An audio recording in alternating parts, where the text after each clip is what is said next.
Good evening. Come on in and have a seat. Welcome. Welcome to tonight's information session about the education requirements for the DC early childhood workforce. We are excited to have each and every one of you here to learn about the new requirements and to answer any questions you might have. I am Kathy Hollowell-Makel, the Executive Director at the District of Columbia Association for the Education of Young Children, also known as DCAEYC. But before we jump into the meeting, I'd like to hand over things to Julia Banks at ECE so she can go over some housekeeping rules so we can ensure a pleasurable experience for everyone attending. Julia? Thanks, Kathy, and hello to everyone who has joined us tonight. I am Julia Banks, and I am a Community Relations Specialist with the Division of Early Learning at ECE. Before we get any further into our agenda, I wanted to share a few important reminders and walk through some Zoom features. Please note that tonight's session is being recorded. The recording will be made available on the ECE website for individuals who are unable to attend the session or who wish to view it at a future time. The recording will be posted in the next week. So first, let's go through some Zoom features. We are using Zoom Webinar to conduct the session. If we can advance to the next two slides, please.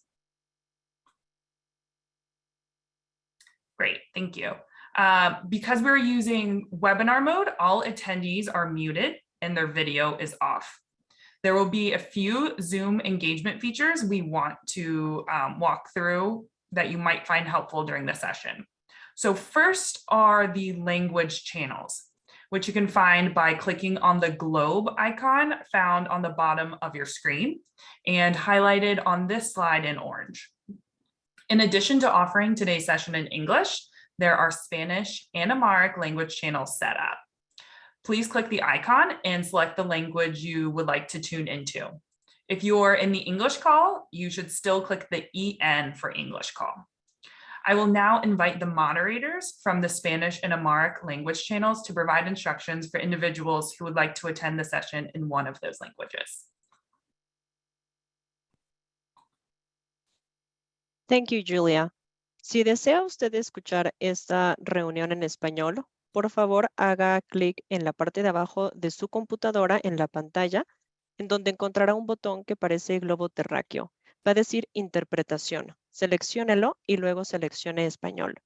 Si usted está en una tableta o en un celular, va a hacer clic en los tres puntitos en la esquina inferior derecha de su ventana de Zoom. Esos tres puntitos son el botón de más. Luego seleccione interpretación y después seleccione español. Puede silenciar el audio original. Ms. Graham, you can go ahead. ጤና ይስጥልኝ እንደምን አመሻችሁ። የአማርኛውን ትርጉም መከታተል ለምትፈልጉ ከስክሪኑ በታች አካባቢ ግሎብ የሚለውን ይጫኑና አማሪክ የሚለውን ይምረጡ። አለበለዚያ መስማት አትችሉም፣ መከታተል አትችሉም በአማርኛ። አመሰግናለሁ።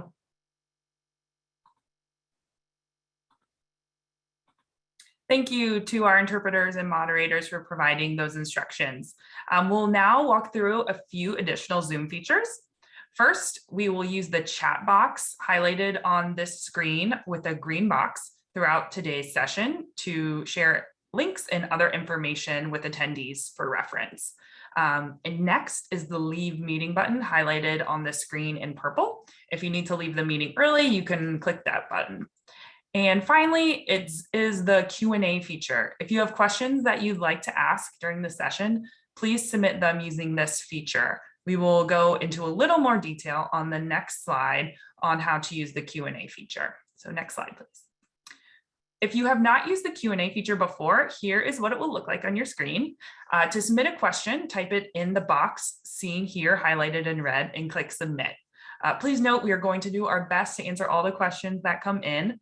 If you have questions that are not addressed during the meeting, please email ECE's ECE Help Desk at ecehelpdesk@dc.gov. We'll drop that link in the chat.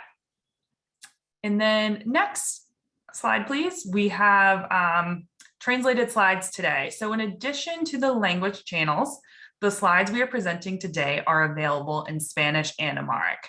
We dropped links in the chat at the top of the call to these slides. You can also find them on the slide on your screen right now. We'll put them in the chat one more time as well. You can also find these slides on the resources section of the ECE resources page on the OSCE website. You can find that using the QR code that's currently on your screen. We'll also drop that in the chat. And with that brief technical overview, I will hand things back over to Kathy. Thanks, Julia.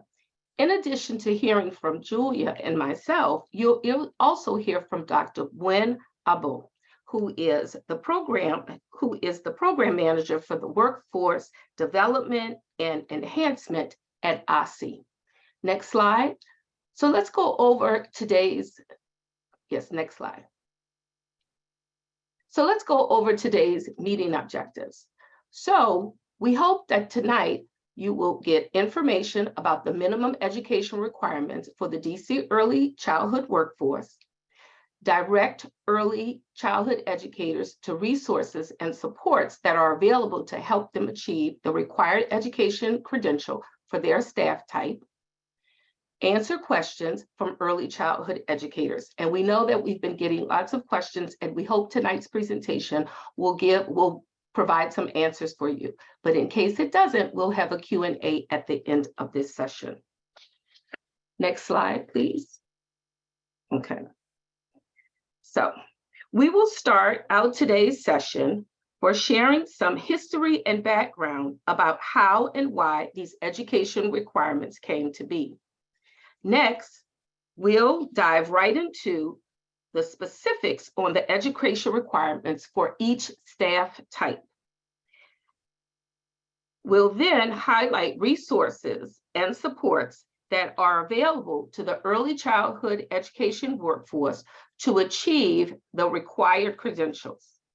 And then we'll have time for questions and answers before we wrap up for the evening.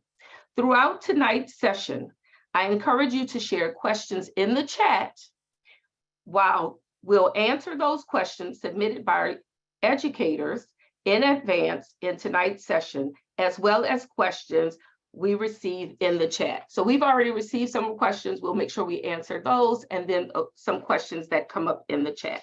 Next slide, please. Okay. What is your role at the child development facility where you work? So there's a poll that has popped up on your screen tonight.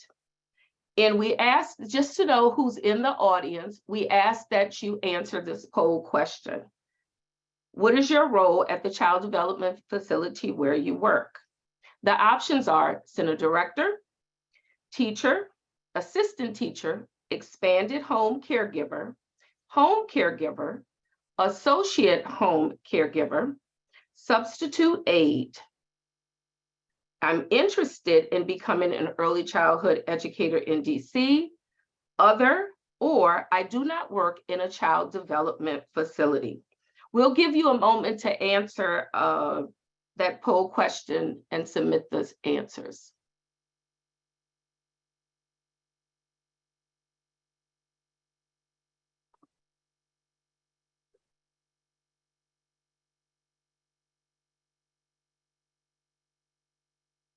You see some questions rolling in the chat.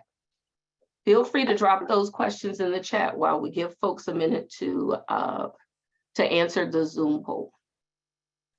Okay, so it looks like tonight we have the majority, 56% of us who are online are teachers in child development facilities. 26% are assistant teachers. 7% are center directors. We have 2% of expanded home givers, expanded home and home caregivers. And then we have 1% for substitutes and associate home givers.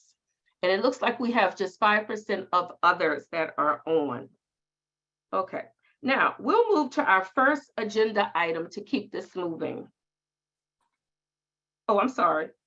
Go ahead. So Julia, I'm going to turn this over to Julia, and she's going to give you some history and background. I was skipping ahead, Julia, sorry. No worries. Thank you, Kathy. So hello again to everyone who has joined. We're very excited to have you with us this evening.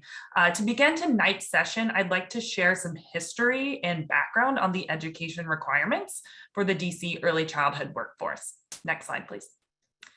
In December 2016, ECE updated childcare licensing regulations that increased the minimum education requirements for the early childhood workforce to ensure that staff meet the necessary qualifications and credentials to educate young children. The new education requirements apply to center directors, teachers, assistant teachers, home caregivers, associate home caregivers, and expanded home caregivers in child development facilities that are licensed by ECE. The education requirements align with recommendations produced by experts who are researchers, physicians, and practitioners, and were based on feedback and input from the DC early learning community. Next slide, please. So why are these requirements being increased? We know that the first 3 years are a critical period for development and growth for children. High quality early childhood experiences help children prepare for school and have lifelong positive effects. And teacher qualifications have an impact on quality. ECE's goal in updating licensing regulations in 2016 was to protect the health, safety, and welfare of children in care and cultivate a high quality, safe, and learning environments and experiences that nurture children's learning.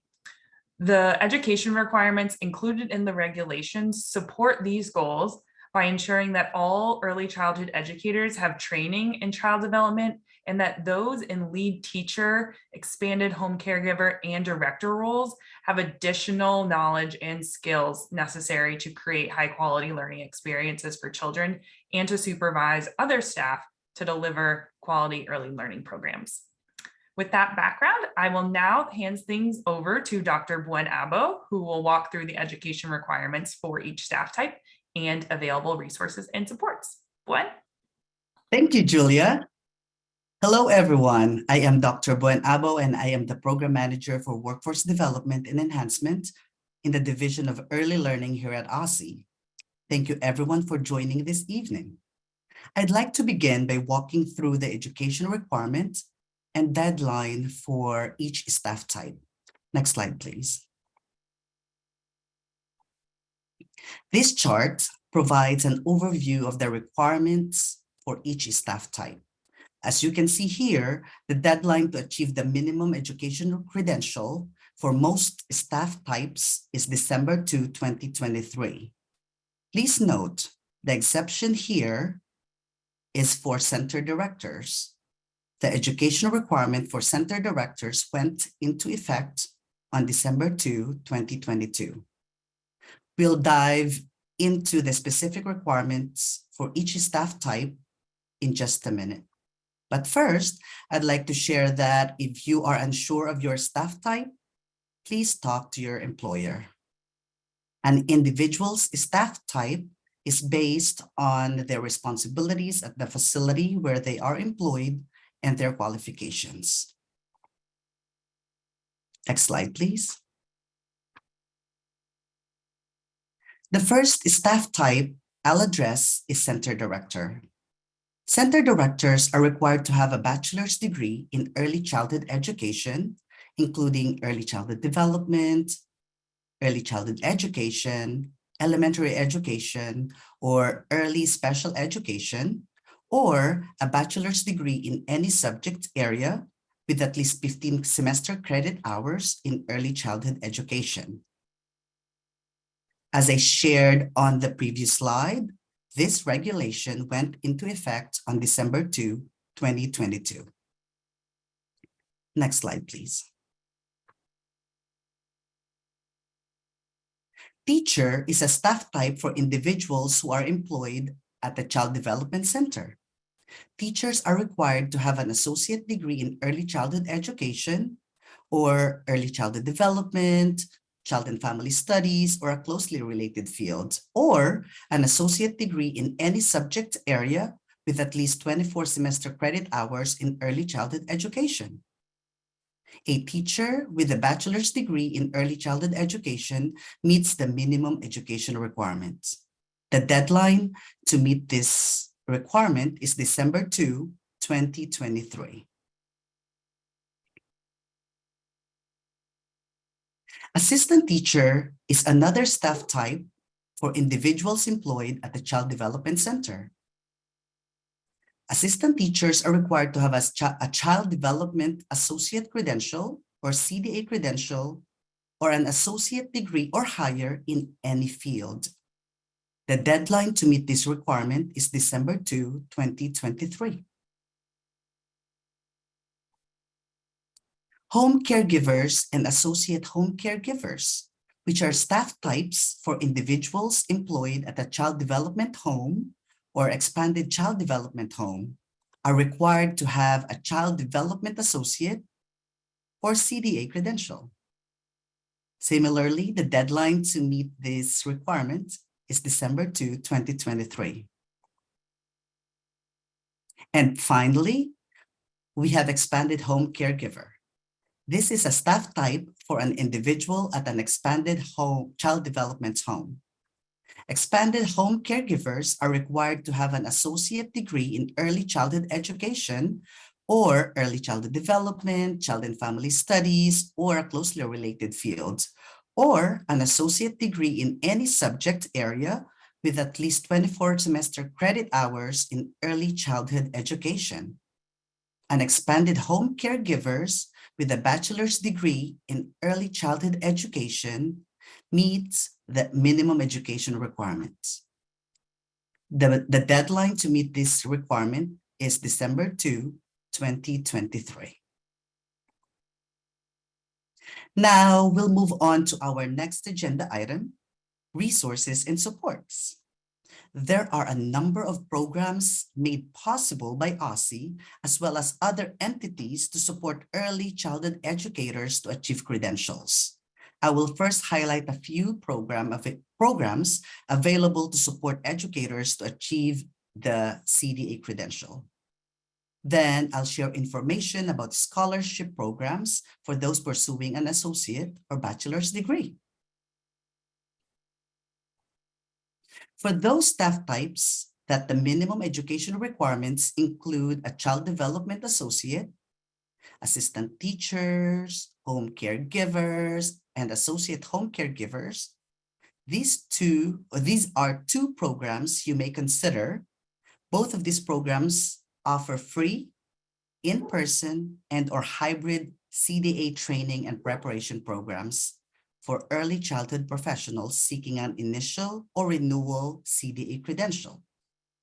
First is the Centronia Institute. The Centronia Institute is a nationally recognized education organization that provides CDA training and preparation in English, Spanish, and Amharic. Second is the Southeast Children's Fund, which is an early childhood training organization that supports practitioners with training and program support services, including CDA training.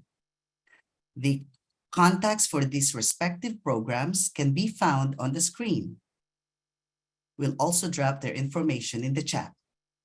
Please note, a person pursuing a CDA through an OSCE-sponsored program, such as the programs offered by Centronia and Southeast Children's Fund, needs to have a high school diploma and be a DC resident or work at a child development facility in the district licensed by OSCE. Another great resource for obtaining your CDA is Quorum e-learning. We recognize that early educators in the district and the workforce in general have different needs. OSCE works with Quorum e-learning to obtain training and professional development for early educators. Quorum also allows early educators to obtain all of the 120 training hours needed to obtain or renew a CDA credential. Additionally, ECE published a guidebook on how to obtain a CDA credential using Quorum. We'll drop a link to the guidebook in the chat. For information on opening a Quorum account, please contact the ECE Help Desk at ecehelpdesk@dc.gov or 202-478-5903. You can also track progress towards earning the CDA through the CDA Planner available at quorumlearning.com. Again, because this is an ECE-sponsored program, in order to utilize Quorum, you must have a high school diploma and be a DC resident or work at the child development facility in the district licensed by ECE.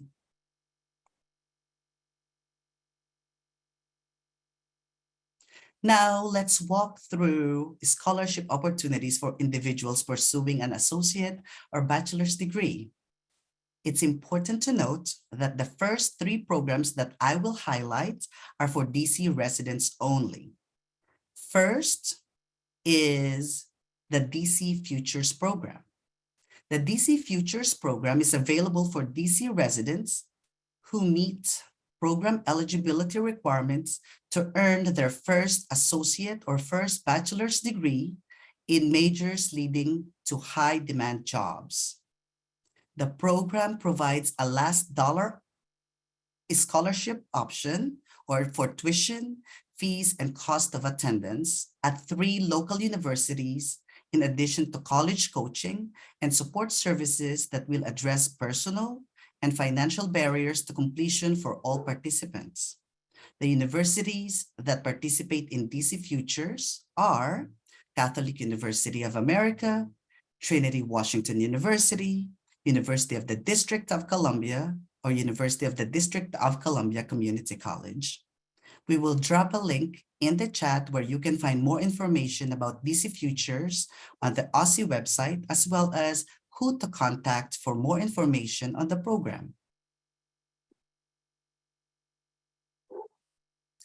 The Mayor's Scholars Undergraduate Program is another program available to DC residents.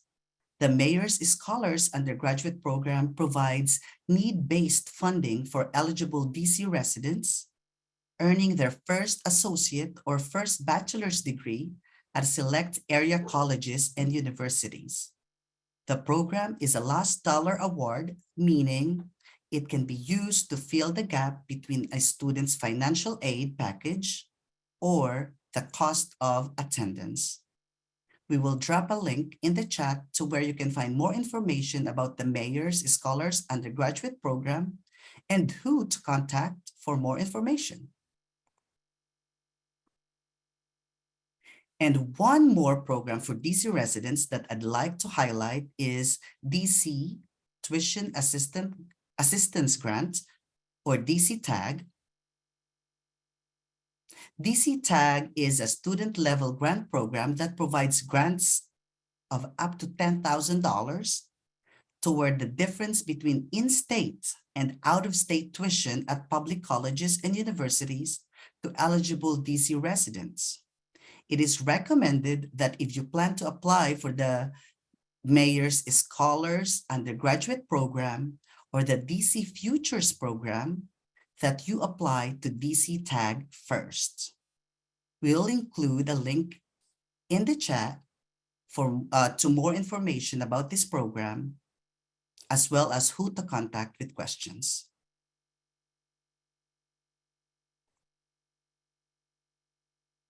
Now, I'd like to talk about the DC Leading Educators Toward Advanced Degrees, or DC LEAD program.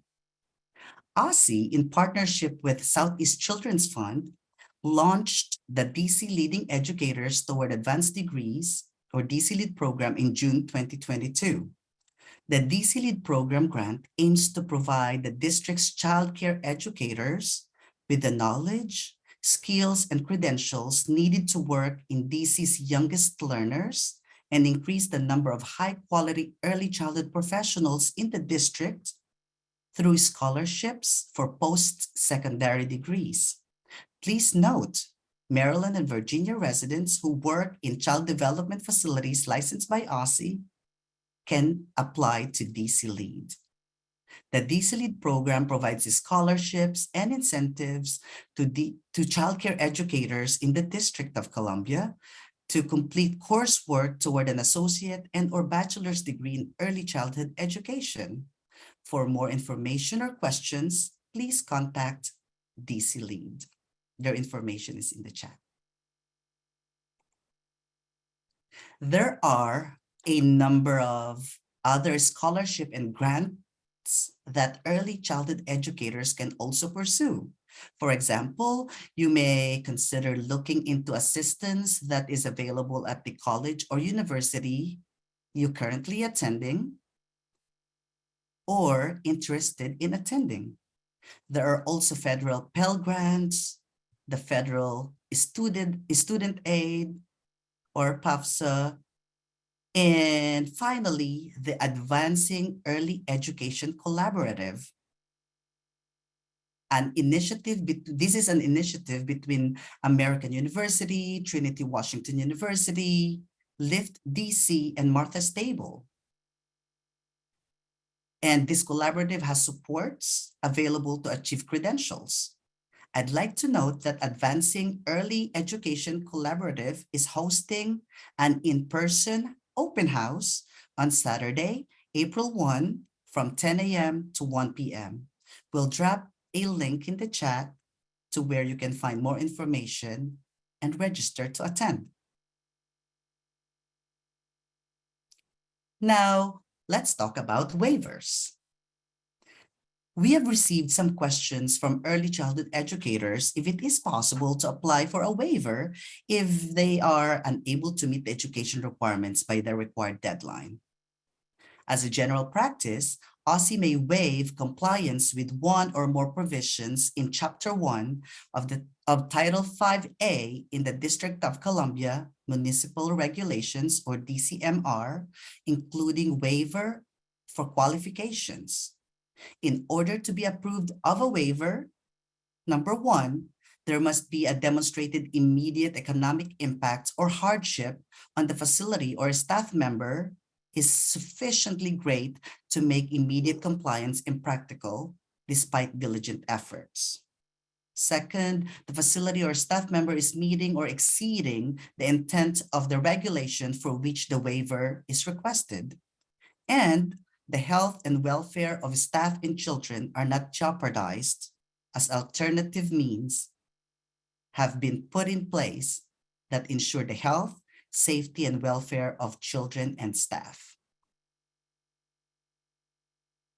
To apply for qualification waivers, the center director or facility administrator may apply for a waiver on behalf of the staff member if the staff member is working toward meeting the minimum education requirement. I will take a moment to reiterate individual early childhood educators cannot apply for a waiver. Waivers must be submitted by the leader of the child development facility where you are employed. If you are working toward your credential, but will not meet the education requirements by December 2, 2023, please talk with your employer about your anticipated time to achieve the required credential for your position. Facility leaders who have questions about how to apply for a general waiver should contact their designated licensing specialist. In addition to a general waiver, there is a continuous service waiver available for some staff types. Center directors, teachers, and expanded home caregivers may qualify for a continuous service waiver. Facility administrators may apply on the staff member's behalf if the staff member has been employed in a licensed child development facility in the District of Columbia on the effective dates of these regulations, December 2, 2016, or continuously served in the same or comparable role or position for the past 10 years since 2006 or earlier without a significant gap in service. This includes service at the current facility, another licensed facility or school, or a combination of both. ECE reserves the right to grant or deny a waiver in accordance with the regulations. Next slide, please. On this slide, you can see the waiver application and approval process.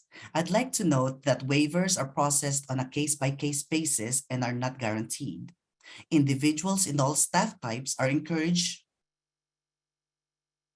to take advantage of educational opportunities that are available to meet the education requirements for their position. If you need assistance developing an individualized plan, if you can advance to the next slide, that'll be perfect. If you need assistance developing an individualized plan or are unsure of how to get started, the ECE Help Desk is a great resource. The ECE Help Desk offers support in several languages and is to help answer questions, provide resources, assist with planning, and offer individualized assistance. If you have questions about the education requirements or resources that are available, please reach out to the ECE Help Desk at ecehelpdesk@dc.gov or 202-478-5903. We dropped the email address and the phone number in the chat. I know that this is a lot of information to soak in and that tonight's attendees have questions. I will now hand things over back to you, Kathy, for our Q&A. Thank you. So we have some questions that have already come in to the ECE Help Desk. And so I'm going to answer some questions, and then I think we'll pull some questions. I'm going to ask some questions. You'll be able to provide some answers, and then we'll go to the chat. So one of the first questions that has come in is from an early educator who's enrolled in a program to meet the education requirement for their particular staff type, but they are not going to complete the program by December 2nd, 2023. What should they do? Thank you for that question, Kathy. If you are enrolled, or if an early childhood educator is enrolled in a program to meet the educational requirements, but will not complete the program by December 2, 2023, please talk with your employer about your anticipated timeline for achieving the credential required for your position. As a reminder, your employer may apply for a waiver on your behalf. Please note, individual early childhood educators cannot apply for a waiver. And as a reminder, waivers must be submitted by the leader of the child development facility where you are employed. Do you have another question? Yes. So the next question is, what happens, and this is a little bit in relation to the first question that I asked, what happens if someone who's working in a child development facility and they currently do not meet the education requirement for their particular staff type, and they are not currently enrolled in a program to meet the education requirement? What should they do? Thank you for that wonderful question. Again, if you do not meet the education requirement for your staff type and are not currently pursuing coursework to achieve the required credential, please contact the ECE Help Desk as soon as possible. The ECE Help Desk can support you to develop a plan to meet the minimum education requirement for your staff type. The ECE Help Desk can also help you identify resources and support such as scholarship opportunities to help you achieve the required credential. We'll again drop the contact information for the ECE Help Desk in the chat. And then what will happen if they don't meet the requirement at all? They're not enrolled, they haven't developed a plan. What will happen Yes. if they don't do that by the deadline? Every licensed childcare provider participates in monitoring visits conducted by OSCE's Licensing and Compliance Unit to ensure they meet licensing and health and safety requirements. Providers receive one announced visit and one unannounced visit each year. If the licensing specialist finds problems or violations during the visit, including staff who do not meet the education requirement for their staff type, the provider will receive a licensing deficiency. The provider must create a corrective action plan and make changes by the required deadline, and the staff member must take actionable steps toward meeting the educational requirement for their position, such as enrolling in a CDA program or enrolling in a degree program. And by the way, we received this question a number of times, and we would like to address that and provide that particular response. Thank you. What about if a educator has a degree from another country? Will they meet the education requirement? Yep, thank you for that question. Wonderful question again. OSCE recognizes degrees awarded in foreign countries, provided that the foreign credential is evaluated for US equivalency. This should be done through an organization that has a current membership with the National Association of Credential Evaluation Services, or NACES, or the Association of International Credential Evaluators, or ACE. For support identifying an organization to evaluate equivalency, please contact the ECE Help Desk. And what about if someone has worked in the field a very long time, but does not meet the credential for their staff type? I know you mentioned a little bit about waivers. Can you expound on that? Sure, thank you, Kathy. This is a 10-year continuous service waiver, but it's important to note that it is only available to center directors, expanded home caregivers, and center-based teachers who have continuously served in the same or comparable role since December 2006 or earlier without a significant gap in service, and they may qualify for a 10-year continuous service waiver. To receive the 10-year of continuous service waiver, a center director, expanded home caregiver, or teacher must show that they had 10 years of continuous service as of December 2016, when the licensing regulations were published. This experience does not need to be in the same child development facility in which the early childhood educator is currently employed. All waivers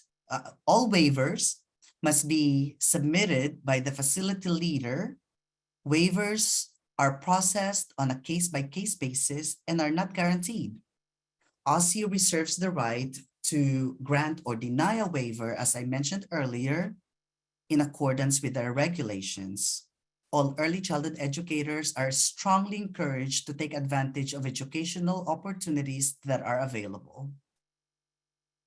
Okay, thank you. Sure.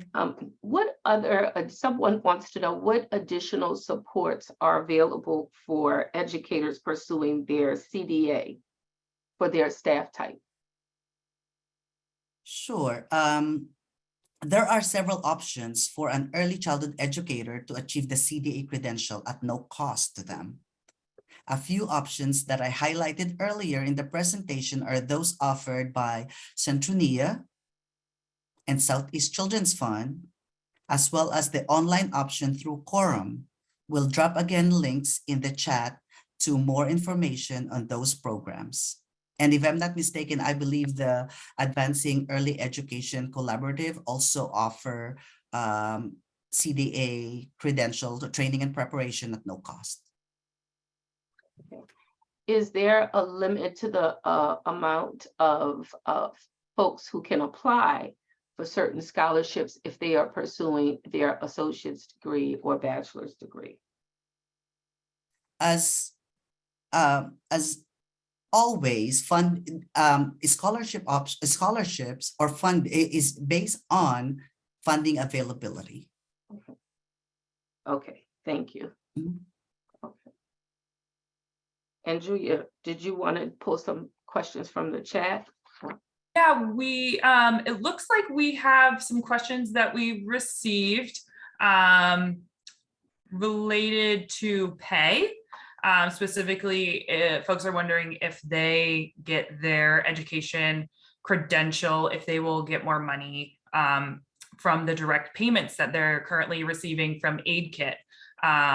So to answer that question and to give a little background, in fiscal year 2023, which is occurring between October 1st, 2022 and September 30th, 2023, which we are in right now, ECE and AidKit are distributing supplemental payments directly to eligible early childhood educators through the Early Childhood Educator Pay Equity Fund. In fiscal year 2023, eligible early childhood educators can receive up to 4 payments, and that payment amount is based on their staff type and employment status, which means if you work part-time or full-time. So an educator's staff type is based on their responsibilities at the facility where they are employed and their qualifications. So if your staff type were to change before May 15th, 2023, which is the Q3 deadline, or the August 15th, 2023, which is the Q4 deadline, and is updated by your employer in the Division of Early Learning Licensing Tool, you will receive the payment amount for that staff type. But it's important to note here that completing a degree credential does not automatically move you to a new staff type. That is a decision of your employer that they make based on your responsibilities at the facility and their needs. And then starting in fiscal year 2024, which begins on October 1st, 2023, ECE is going to shift to distributing funds to child development facilities rather than direct payments made by AidKit to educators. So facilities that accept funds will be required to pay eligible early childhood educators wages that reflect the recommendations of the Early Childhood Educator Equitable Compensation Task Force, which include higher levels of compensation for staff based on staff type and credentials. More information is coming about these salaries and requirements for both providers and eligible early childhood educators that will be available this spring. Let's see some other questions coming in. One question we have is if the requirement to start classes or credential programs to achieve a credential is December 2nd, 2023, or if you need your credential by December 2nd, 2023. Gwen, could you answer that one? Can you repeat that question, Julia? Sorry. Are you required to be enrolled in classes by December 2nd, 2023, or do you have to have your credential achieved by December 2nd, 2023? What is that deadline exactly? Yes, so thank you so much for that question. So basically, if you have if you can meet the educational requirements by December 2, 2023, or for whatever deadline is for your staff type, then the earlier you meet that credential, the better, right? However, as mentioned earlier, if you anticipate not meeting the educational requirements by the deadline, you have options, one option is that your employer may apply for a waiver on your behalf to kind of like waive that regulation, the qualification requirement. And we can also add, or we can refer back to, you can reach out to the ECE Help Desk by calling the ECE Help Desk or sending an email to the help desk and get more information about how to apply for a waiver. So what I'm hearing is that the requirement to have the credentials for most staff types is December 2nd, 2023. However, if you do not meet that credential requirement, your employer may submit a waiver on your behalf that will be considered by ECE. So again, the requirements are in place beginning December 2nd, 2023. We have a number of questions in the chat specific from center directors who are asking questions about waivers. Center directors, I encourage you to reach out to your assigned licensing specialist. They are the best point of contact for you on those questions and can help you out. Some more questions coming in. Folks looking for CDA support. Kathy, is there anything that you would like to flag? Yeah. Yes. Someone has posed a question, what happens to newer staff who are coming into facilities if they still need to have a degree by December 2nd? Is there any wiggle room for them to obtain that degree? Yes. So when employers are looking to onboard new staff, they should contact their assigned licensing specialist to help work through that. If they bring someone on board who needs to meet the credential requirements, that they should be directed to the ECE Help Desk for support, either identifying scholarships to help them meet their credential or enroll in programs. Thank you. And there's another question that was posed in the chat in relation to someone who has not met the credential requirements and the center director has not applied for a waiver. What recourse does that educator have? So the time to apply for waivers, it doesn't go into effect quite until, well, sorry, the requirement does not go into effect until December 2nd, 2023. If you are hoping that you are going to have a waiver to either extend the period of time that you need to achieve your credential, or if you are a teacher, center director, or expanded home caregiver, and you're hoping to receive one of those 10-year continuous service waivers, which again is 10 years continuous service, that was in 2016. When that started, then you should talk with either a licensing specialist if you're a center director or a facility director, or if you are a teacher, assistant teacher, associate caregiver, you should speak with your employer and ask them about submitting a waiver.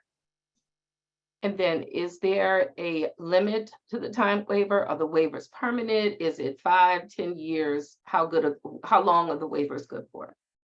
That is another great question for center directors to be asking their licensing specialists. So I'm guessing a lot of folks will be having some good questions for their assigned licensing specialists tomorrow, and our ECE Help Desk will be getting some really good questions too. And I just want to note that typically, the expiration for general waivers is aligned with the expiration of the facility's childcare license, or it will align with the date of completion, whichever is earlier. Let's say a CDA, child development facility, a childcare educator is in a CDA program and is anticipated to complete a CDA in the next 6 months, but the child development facility's license is not expiring until 2 more years. So the waiver may have an expiration date that aligns with the anticipated completion date for the CDA credential. And what is the responsibility of the early educator if they've met the requirement? What is their duty to the program, or to the program and then to the Division of Early Learning? That's a great question. So basically, if the child development facility, and feel free to add Julia, if the child development educator or childcare educator already meet the educational requirements, they need to inform their employer, and the employer would then need to update their qualification in the Division of Early Learning licensing tool, or DELT. Yeah, that's exactly right. And I would say, I encourage you to have a conversation with your employer. Say, hey, I think that I meet the education credentials. What do you need from me? You can work through what transcripts you might need to bring in or other documentation that your employer might need. And just work together and make sure that everything's getting into the system correct.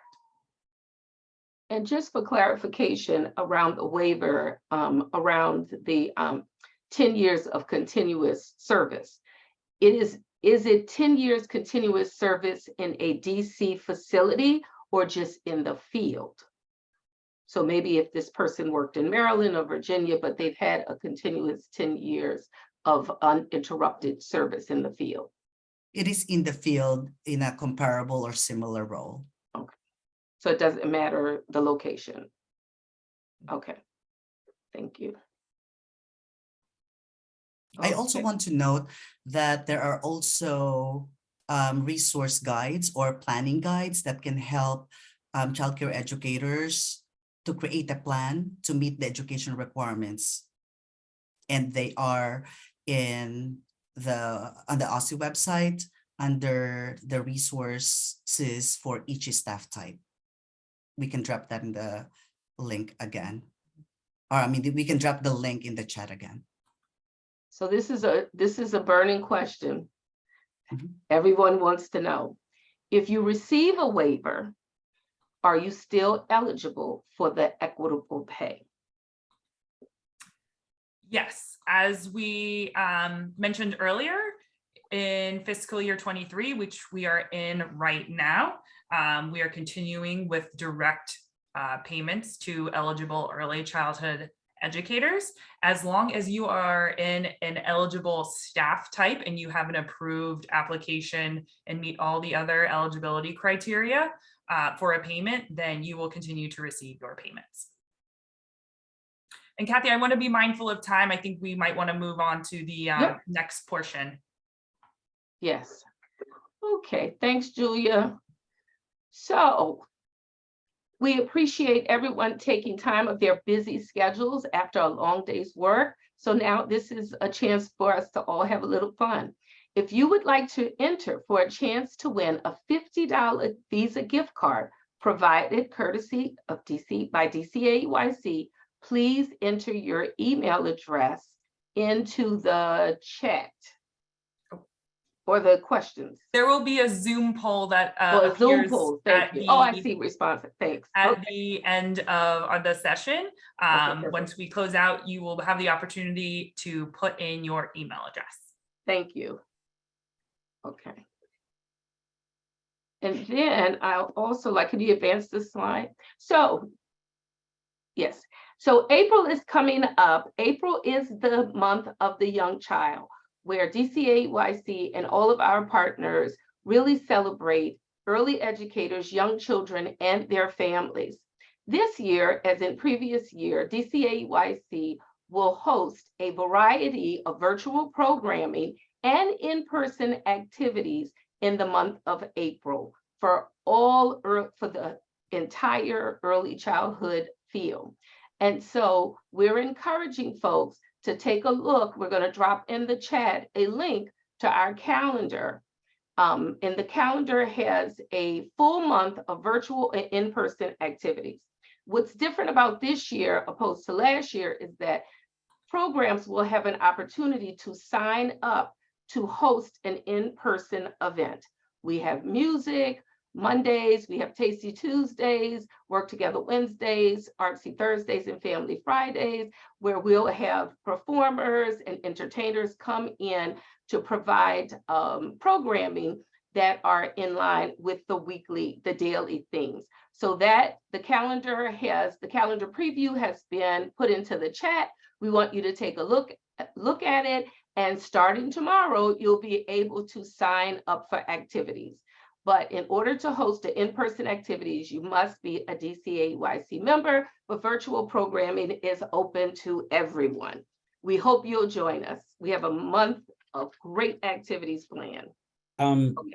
Excuse me Next real slide, quick. please. This is Ian with DCAYC. Did the link I just sent go to everyone? I only had the option for host and panelist and then individual. host and panelists, so I'm not sure if it went out. We'll make sure that it gets to everyone. Okay, thank you. Okay, so we have come to the end of our information session. Thank you again for joining us this afternoon. As a reminder, a recording of tonight's session will be posted on the ECE website listed here and in the coming days. For more information on the education requirements for the DC early education workforce, please visit ECE website. We'll drop the link in the chat. And if you have questions, please reach out to ECE's ECE Help Desk for support. Thank you all for joining us, and we look forward to seeing you all in the month of the young child. Thank you and have a great night.